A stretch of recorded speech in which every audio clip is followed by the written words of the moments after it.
Hello everyone, Tom with Capo Fetish. Let's talk about some unconventional #1 albums. We're going to go back to 1963 for this left field hit, huge hit, The Singing Nun. This was on #1 for several weeks at the end of 1963. I mean, this is almost leading up to the British invasion. I mean, just talk about a left field hit. So what happened was The Singing Nun, I can't pronounce her name, unfortunately, right now, but she made quite an impact with her fellow nuns at the convent. And somehow she was discovered, or maybe the word got out, that she was this like phenomenon. Like she was a great singer, great guitar player, and Philips, the record label Philips, signed her, and it was just a runaway hit. So what's really cool about this this album is the packaging. So you get like this little like story here with words, like little paintings or sketches.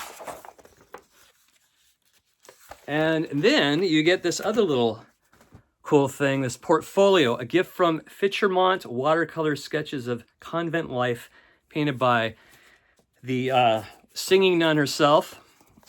This is really kind of cool. I mean, when you think about 1963, this is kind of cool packaging, right? Look at that. Pretty cool. Pretty cool for a 1963 album as far as artwork goes and just uniqueness.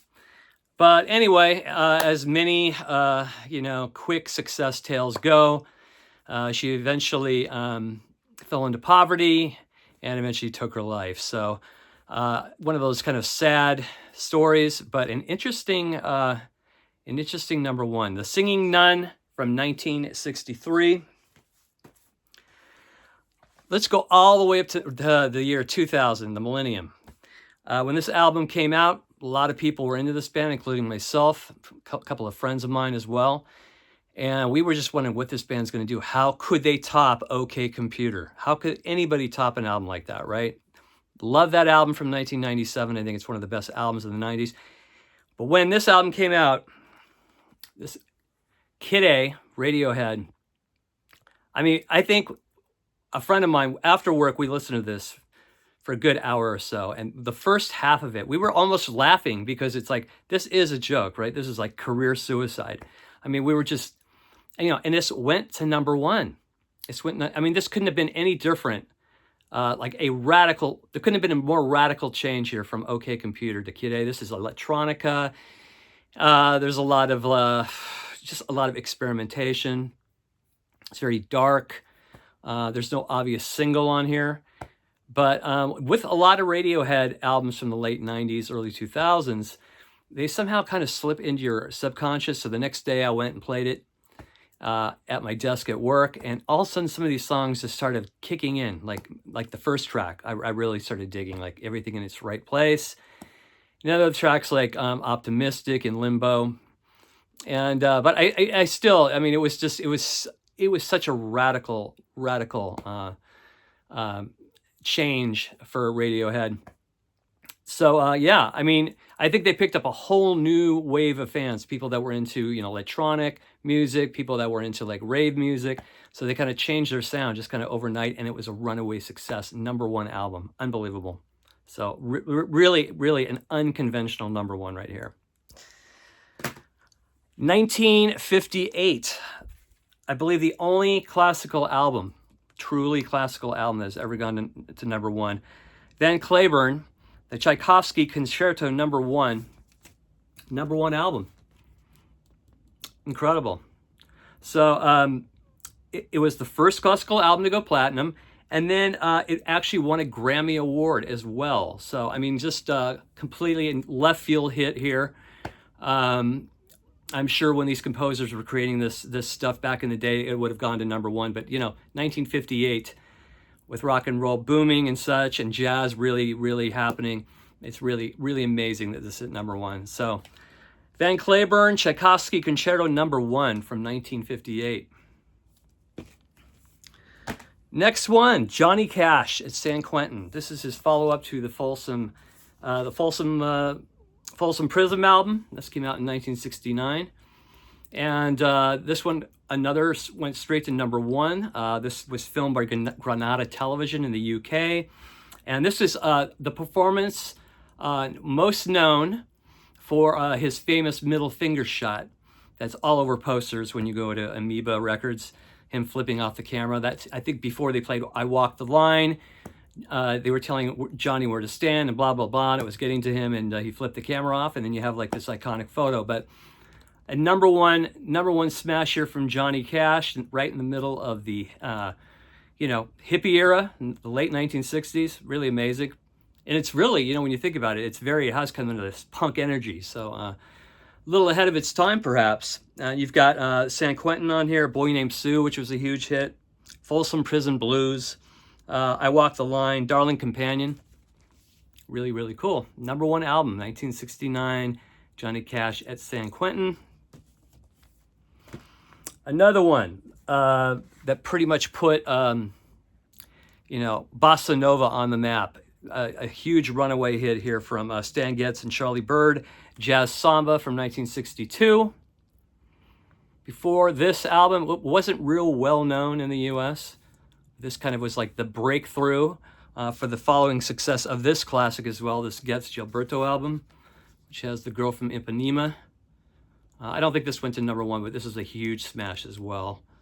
But yeah, number one in 1962, Jazz Samba from Stan Getz and Charlie Bird, bringing bossa nova to the States in a big way. And another one, really, really left field from 1966. You have albums like Pet Sounds and Revolver and Face to Face and Blonde on Blonde. And then you have a number one by Sergeant Barry Sadler, Ballads of the Green Berets. Huge album, huge single. And this was sharing space with, you name it, all the Motown acts, the British Invasion acts, up and coming psychedelic acts. So a real left field hit here. Also, known as, as the war was escalating in '66 and the protests were getting a little more intense. This was the opposite view here on this album, and obviously appealed to a wide range of people back in the day.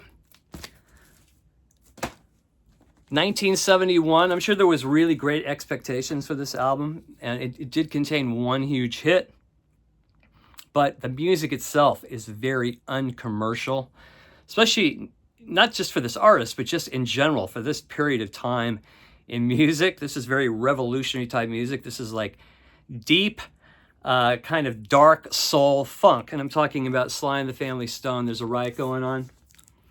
I'm sure when people heard this album, it was like me hearing Kid A after hearing OK Computer. I mean, the previous album, Stan, was just one of the greatest albums of '69. And I'm sure when this came out, it was just an absolute mind blower. Family Affair is a great hit. That was a number one hit. This went to number one, but when you look at some of the songs on the record, like Thanks for Talking to Me, Africa, and You Caught Me Smiling, and Love and Hate, it's really, really not a commercial record. So just another unconventional number one album from 1971 from Sly and the Family Stone. There's a riot going on. And what else do we have here? Another album here from 2000 featuring songs recorded, 50, 60 years prior. Some new versions of old rootsy songs.